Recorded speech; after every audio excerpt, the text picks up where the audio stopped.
Amaravati IRR కేసులో నేడు హైకోర్టులో విచారణ జరిగిందంటున్నారు. దీనికోసం ఎలాంటి అప్డేట్ ఉందంటారు? విచారణ కొత్తగా ఇవాళ జరిగింది కాదు, గతంలోనే దీనికి సంబంధించి వాదోపవాదాలు జరగటం, దానికి అయినా ఒక స్కిల్ డెవలప్మెంట్ స్కామ్తో పాటు ఈయన చేసినటువంటి చంద్రబాబు నాయుడు గారు చేసినటువంటి స్కాములు 1, 2 కాదు. ఆయన వేలు ఎక్కడ పెడితే అది స్కామే, ఎక్కడ మాట్లాడితే అక్కడ స్కామే, ఎక్కడ సంతకం పెడితే అక్కడ స్కామే. ఈ స్కాము లేకుండా ఆయన ఒక్క సంతకం పెట్టలేదు, ఆయన ఒక్క మాట మాట్లాడలేదు అనే మాట అంటే అది చాలా అతిశయోక్తిగా అనిపించవచ్చేమో, కానీ ఇది నిజం. ఇలా 1 కాదు 2 కాదు, ఈయన ప్రతిదీ స్కామే. ఈ స్కాముల్లో ఆయనకి భయం వేసి ఇప్పటికే స్కిల్ డెవలప్మెంట్కి సంబంధించి 52 రోజుల పాటు లోపల ఉన్నారు. ఇంటీరియం బెయిల్, మధ్యంతర బెయిల్ని తీసుకొని ఆరోగ్య కారణాల రీత్యా తీసుకుంటే ఇదొక దాదాపుగా ఒక 15 రోజుల పాటు బయట ఉన్నారు. మొత్తం కలిపితే 65 రోజుల వరకు దాదాపుగా ఆయన జ్యుడిషియల్ దీనిలో ఉన్నారు. ఆ తర్వాత ఆయనకి భయం పట్టుకుంది. ఇన్నర్ రింగ్ రోడ్డు స్కామ్ ఒకటి, మన తర్వాత మన ఫైబర్ నెట్ కుంభకోణం ఒకటి, మద్యం కుంభకోణం ఒకటి, అసలు ఒకటేంటి ప్రతిదీ స్కామ్ అన్నాను కదా. అలాగే మన తాత్కాలిక కట్టడాలు, అమరావతిలో జరిగిన కట్టడాల మీద ఇన్కమ్ ట్యాక్స్ నోటీసులు, ఈయన దగ్గర పనిచేసినటువంటి పెంజాల శ్రీనివాస్ దేశం వదిలిపెట్టి పారిపోవటం, ఇంకొక ఆయన మనోజ్ వాసుదేవ్ అనే ఆయన పారిపోవటం, ఇవన్నీ ఈయన కనుసరణలోనే జరగటం, వీటిలో భయం పట్టుకుంది. మళ్ళీ ఇంకో దాంట్లో ఎక్కడ చేస్తారు, ఎలా చేస్తారు, ఇదో భయం పట్టుకుంది. ఈ భయం కోసం ఆయన హైకోర్టుకి ముందస్తు బెయిల్ కోసం, నన్ను అరెస్టు చేయకుండా ఉండటం కోసం ఆయన బెయిల్ పిటిషన్ వేసుకున్నారు. దాని మీద గతంలోనే వాదోపవాదాలు జరిగినాయి.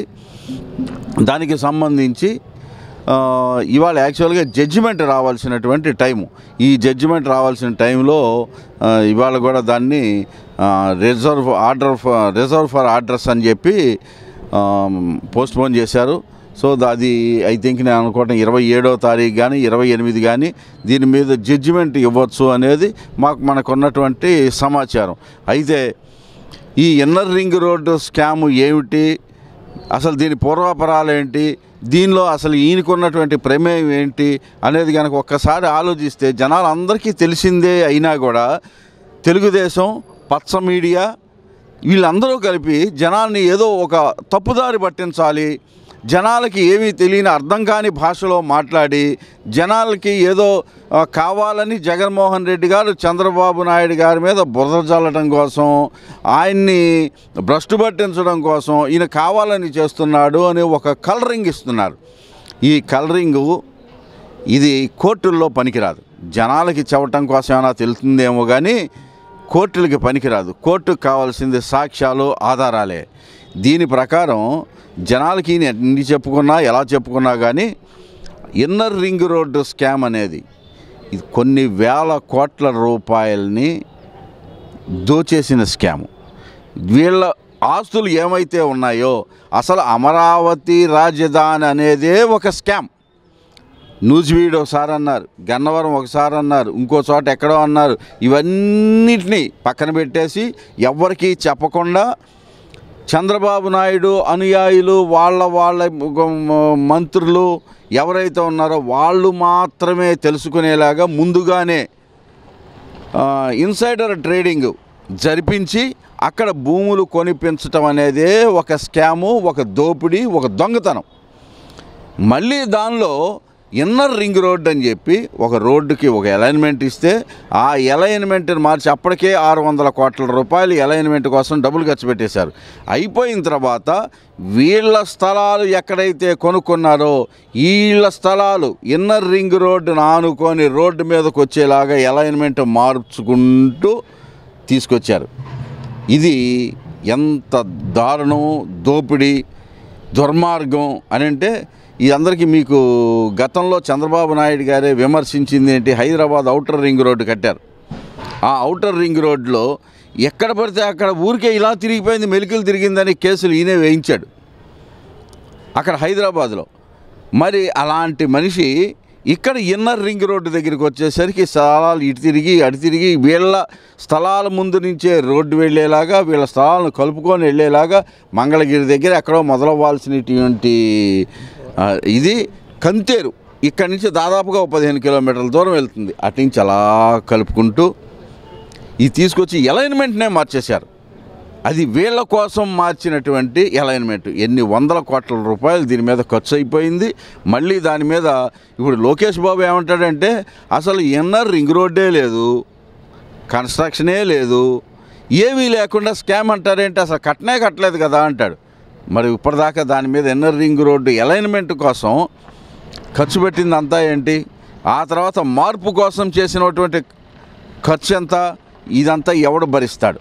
చంద్రబాబు నాయుడు గారు భరిస్తారా, లోకేష్ బాబు భరిస్తుందా, తెలుగుదేశం పార్టీ భరిస్తుందా? వీటిలన్నిటికీ ఆన్సర్ చెప్పకుండా కట్టలేదు, దీనికి ఎవడు భరిస్తాడు అని చెప్పేసి అంటున్నారు. కట్టని దానికి అసలు ఏమీ లేదు, 10 పైసలు కూడా ఖర్చు పెట్టలేదు అని మీరు వాదించవచ్చు. అది వాదించకుండా ముందస్తు బెయిల్ కోసం ఎందుకు వెళ్ళాల్సిన అవసరం వచ్చింది అని అంటే అరెస్టు చేస్తారనేటువంటి భయం వెన్నులోంచి వణుకొస్తుంది చంద్రబాబు నాయుడు గారికి. అరెస్ట్ అంటే ఆ 52 రోజుల పాటు లోపల కూర్చొని ఆ తర్వాత ఆరోగ్య కారణాలు చూపించి బయటకు వచ్చినప్పుడు ఆ జైలు జీవితం అనేది ఏంటో ఆయనకి భయం తెప్పిస్తుంది. మళ్ళీ ఇంకోసారి ఈ కేసు ఆ కేసు, ఎందుకంటే ఏది ముట్టుకున్నా కేసే అయింది. అటువంటి పరిస్థితులు ఉన్నాయి కనుక ఈ కేసులో ఈయన శిక్ష పడటం అనేది ఖాయం, దీనిలో సమస్య లేదు. ఈ రకంగా మొన్న దాదాపు 60 రోజుల తర్వాత ఆయనకి బెయిల్ వచ్చింది. ఇప్పుడు కూడా అరెస్టు చేయకుండా ఉండటం కోసం మాత్రమే ముందస్తు బెయిల్ కోసం వెళ్ళారు. అప్పటిదాకా ఏంటో పూర్వాపరాలు తెలుసుకోవటం కోసం జడ్జి గారు ఆ అవకాశం ఇచ్చారు. రేపు ఇన్నర్ రింగ్ రోడ్డు దాంట్లో ఆయనకి ముందస్తు బెయిల్ని నా అభిప్రాయం ప్రకారం అది గ్రాంట్ చేసే అవకాశం లేదు. ఎందుకంటే ఎన్ని వందల వేల కోట్ల రూపాయలు ముడుపులు అందుకోవటం, ఖర్చు పెట్టుకోవటం అనేది జరిగింది. దీనిలో చాలామంది తెలుగుదేశం పార్టీ వాళ్ళు ఇన్వాల్వ్ అయి ఉన్నారు.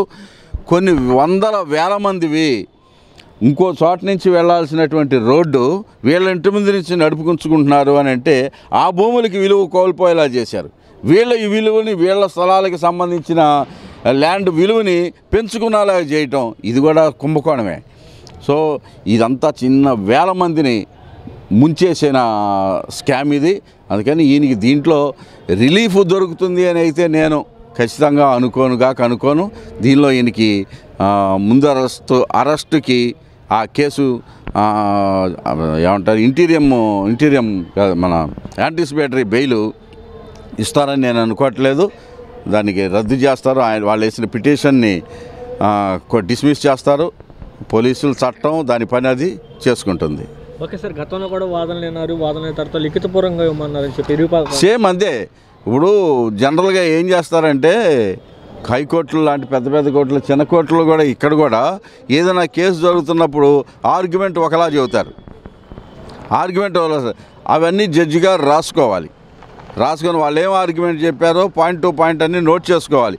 1-2 ఏదన్నా పొరపాటున నోట్ చేసుకోకపోతే దొరకపోతే దీన్ని బేస్ చేసుకొని జడ్జిమెంట్ చెప్పేటప్పుడు ఈ పాయింట్ అక్కడ రిఫ్లెక్ట్ అవ్వదు. అటువంటి సందర్భాల్లో మన ఈ ఎవిడెన్స్ని రికార్డెడ్ ఎవిడెన్స్ దాంట్లో అక్కడ పెట్టమని చెప్పేసి అంటారు. సో అట్లాగా హైకోర్టు సుప్రీంకోర్టుల్లో దాన్ని అలాగే పెడతారు. ఇక్కడ కూడా కింద కోర్టుల్లో కూడా రిటర్న్ ఆర్గ్యుమెంట్స్ ఫైల్ చేయమంటారు. ఫైల్ చేస్తారు. కానీ ఇది సహజం. దానిలో రిటర్న్ ఆర్గ్యుమెంట్స్ ఇవ్వటం అనేది అప్పుడు అంతకుముందు చెప్పినటువంటి ఆర్గ్యుమెంట్ ఏముందో దాన్నే తీసుకొచ్చి అక్కడ పెడతారు. సో అక్కడ వాళ్ళు ఏం చెప్పినా ఆ రిటర్న్గా ఉన్నటువంటి ఆర్గ్యుమెంట్ ఏది ఉంటుందో దాన్నే బేస్ చేసుకొని జడ్జి గారు తీర్పు చెప్పాల్సి వస్తుంది. అందుకని రిటర్న్ ఆర్గ్యుమెంట్ ఏమంటారు, దానికి దీనికి అదేమి పెద్ద ఇంపార్టెంట్ కాదు. ఏది ఏమైనా బుధవారాల్లో దీని మీద ఆర్డర్స్ వచ్చే అవకాశం ఉంది. నాకు కొన్నటువంటి పర్సనల్ సమాచారం మేరకి ఆయనకి రిలీఫ్ దొరుకుతుందని అయితే నాకు లేదు. సార్, గతంలో కూడా కొన్ని కేసులు ఇంకా స్కిల్ డెవలప్మెంట్లో కూడా సుప్రీంకోర్టులో వాయిదాలో అది తీర్పు చేసి రిజర్వ్ చేసి ఉంది. అలాగే ఇప్పుడు 17A కూడా ఉంది. ఇప్పుడు ఈ 2 బెయిల్ పిటిషన్ కూడా దాన్ని తప్పు పట్టారని, ఈ తప్పు ఇచ్చే ప్రాసెస్లో కూడా తప్పు జరిగిందని హైకోర్టులో అని చెప్పి సుప్రీంకోర్టు CID వారు కూడా వెళ్ళడం జరిగింది. ఈ పరిణామాలు ఇది అది ఒకసారి దాంట్లో అరెస్ట్ చేసే అవకాశం ఉంది అంటారు? ఖచ్చితంగా. ఇప్పుడు 17A అనేది నాకు ఆ పిటిషన్నే క్వాష్ చేయమని కదా నాకు దీనికి ఇది వర్తించదు, అందుకని ఆ కేసునే క్వాష్ చేయమని చెప్పి ఇక్కడ లోయర్ కోర్టులో జరిగినప్పుడు కుదరదు కొట్టేశారు, హైకోర్టులో కొట్టేశారు, సుప్రీంకోర్టుకి వెళ్ళారు.